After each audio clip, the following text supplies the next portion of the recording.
This is the morning weather update. This is for Thursday, the 5th of October. I'm James Spann. The long-awaited cold front knocking on the door will still be generally dry today. Then a chance of some rain, not a lot, but some rain tonight and tomorrow. And then the coolest air so far this season coming in here by the time the weekend arrives. So this is the upper air look across the country early this morning. We have that trough that's been over the western states lifting out. That produced some pretty nasty storms around Dallas-Fort Worth last night. And that is progressive, and again, that's going to drive the cold front in here tomorrow. And look at here, some rain on the radar this morning. The bulk of the rain over Arkansas and Louisiana, generally west of the Mississippi River. But if you look carefully, we actually have a few sprinkles over the northwestern corner of the state early this morning around the shoals. And we are going to bring in the chance of some light rain for the northwestern counties of the state later today and tonight, and then for much of the state tomorrow. Still not the kind of rain we need, but at least some folks will get the dust settled. Not as cool this morning because the sky is mostly cloudy. Birmingham 69, Tuscaloosa sitting at 71. Mostly readings between 65 and 70 to start the day. Highs around 80, maybe low 80s today, which is exactly where we should be for the 5th day of October. We'll check the watch warning map. Look at the freeze watch for much of the high plains from Kansas up to the Canadian border. The counties there in blue as the cold air rolls in. No organized severe weather expected across the country today. And tomorrow, hardly any thunder. Maybe a bit of thunder around the Great Lakes and over parts of southeast Arizona. And on day 3, which is Saturday, the chance of some thunder across the upper Atlantic coast. But again, severe storms are not expected across the country for at least the next 3 to 5 days. Here's a look at rain for the next 7 days, and the numbers have come up a little bit for the western half of the state. This is suggesting rain amounts could be between 1/10 and 2/10 of an inch. And again, that's really not that much, and that's not going to help with this long dry spell we have. This is the 19th consecutive day without rain for much of the state. But, again, that'll be enough to get the dust settled. And then for the eastern counties, I'm afraid many spots there will not see enough rain to measure. And after tomorrow, we'll be dry through the first half of next week. In the tropics, really quiet, just one system on the board. That is Philippe. That system that's been just hanging around for a long time out there. We do note in the 7-day outlook that the Hurricane Center has a wave coming off the coast of Africa with a 30% chance of development over the next 7 days. Philippe with winds of 40 miles per hour, barely a tropical storm. And this is now forecast to pass near or maybe just west of Bermuda tomorrow on the journey north with some wind and rain. It becomes post-tropical Saturday, then moves into the coast of Maine Saturday night, again with some wind and some rain, not especially strong. No issues for the Gulf through the weekend. Model fans, here we go, the GFS. This is the 06Z run, valid today at 4. And again, the big trough moving on to the east and lifting out the cold front west of the state. But there might be some rain across the northwestern counties later today. This is the high-resolution HER model, showing a chance of some light rain generally west of, by the way, this is valid at 6 o'clock this evening, generally west of a line from near Huntsville down to Fayette and Reform. And again, nothing too heavy, but maybe some rain there this evening. Otherwise, the sky mostly cloudy today with highs around 80. And then tomorrow, the front comes on through with a chance of showers statewide. Nothing too heavy. No thunder, probably, just rain showers. Light, but hey, we'll take it. The sky cloudy, highs dropping in the 70s for the northern half of the state, low 80s in South Alabama. And then Saturday, a fresh north breeze, a very cool air mass. Highs dropping in the 60s for the northern half of the state, low 70s for South Alabama. The sky will be sunny. And then by Sunday morning, yeah, buddy, lows in the 40s. In fact, the latest NBM, the National Blend of Models, spitting out 45 for Birmingham. And you got to think we're going to see some of the colder pockets hitting the upper 30s for the first time in a while.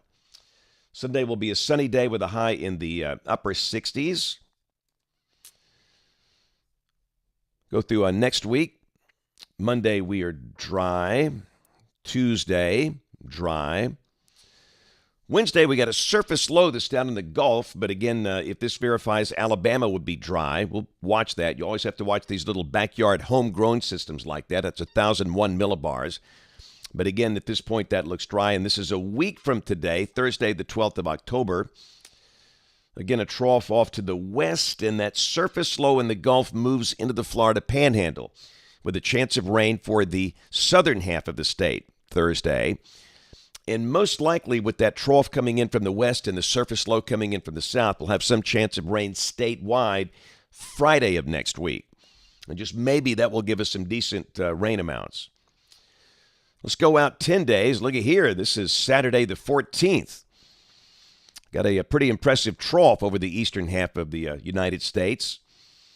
And rain beginning to move out, and that would be with that rain event Friday. So it looks like we'll have a chance of rain at the end of next week, Friday, and the bulk of the rain moving out. If this is right, that day, Saturday the 14th, will be a mostly cloudy day, and that is the day that we have a partial solar eclipse over Alabama. It's a very interesting situation in that we have a partial eclipse going on with college football at the same time. Alabama plays Arkansas that day, and that's an early kickoff, 11 o'clock. And the eclipse will be at its peak here a little after noon. So that would be during most likely the second quarter of that game. And if the sky's cloudy, there's no issue. You won't be able to see it. But, of course, the concern is people looking up trying to see it with the naked eye, which you cannot do. You need the proper eclipse glasses. And, again, this is the coverage across the United States. The annular eclipse, the total eclipse, will be over Texas, New Mexico, Utah, Nevada, Oregon. And here the sun will be blocked about 58% during a peak, a partial eclipse here. But again, that's Saturday the 14th. All right, rain for Birmingham. This is coming off the European ensemble, still a little under 1 inch between now and the 20th of October. And here we go. 83 today, National Blend of Models for Birmingham. 79 tomorrow, 67 Saturday, 68 Sunday. Lows in the 40s both Sunday and Monday morning. In fact, the coldest morning would be Sunday with 45. In many places will likely be colder, and we could easily see 40s deep into South Alabama Sunday morning. And the next week, numbers bounce back, maybe touching 80 on Wednesday, and then coming back down towards 70 that following weekend. 71 the high on the 14th. And the latest 8 to 14-day guidance, this is for October 12th through the 18th. Temperatures here would be near average if this verifies. So this was Midlothian, Texas last night, just below Dallas-Fort Worth. And they had a tornado warning. This popped up about 9:30 last night, batch of storms coming in. And that is a sign of the times. And just a reminder, Alabama's tornado season begins in less than a month. November through May. But I've heard of no major damage from that storm, but they did see a lot of rain, and this is breaking their dry spell and breaking the heat. Alabama plays Texas A&M in College Station Saturday, and it should be about 72 at kickoff instead of 102. And that's a good thing. But around here, another great sunset last night. No cows, but a horse. That looks good. This was taken at Weiss Lake. Work our way down to the south. That was Destin. Really colorful sunset there. That was taken by our friend Dave Warren. And on the Gulf Coast, nice and quiet. On this date, back in 1995, Hurricane Opal had just torn that place up the day before. So it's nice to see a calm Gulf of Mexico for sure. So today going to be a pretty busy day. This morning I'll be in Anniston, Donahoe School this morning. We've got the Anniston Kiwanis Club for lunch. And then this evening I'll be over on the other side of the state in Tuscaloosa for Hey Coach, which is the Nick Saban call-in show. I am the media guest. And we have a lot of fun doing that. Coach Saban loves weather. He's a weather dweeb. He's always got a standing offer to work in our office anytime if he decides to stop coaching football, which he won't. But that'll be a lot of fun. That show begins at 6:30. Coach Saban and I will be on at about 7 for an hour. And we'll talk about life and weather and football. So that's this evening. And then tomorrow I'll be in Alabaster, Shelby County, at a senior adult group there. And then tomorrow evening, Piedmont High School for Friday Night Rivals. I'll be on ABC 3340 at 4, 5, and 6. Then on My 68, that's our sister station, for Friday Night Rivals. And then the game itself is at 7 on Channel 68. Westbrook Christian will be coming in to play Piedmont.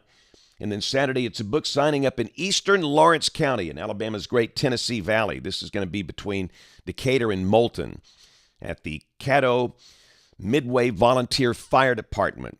And it's a big fundraiser for them, and we love supporting volunteer fire departments and the first responders. We'll be there from noon to 3 at their volunteer fire station. So come see us. And, of course, we invite you to watch us on television this evening. ABC 3340 News will be on today at 4, 5, 6, and 10 o'clock. Thanks for watching. Have a great day, and God bless.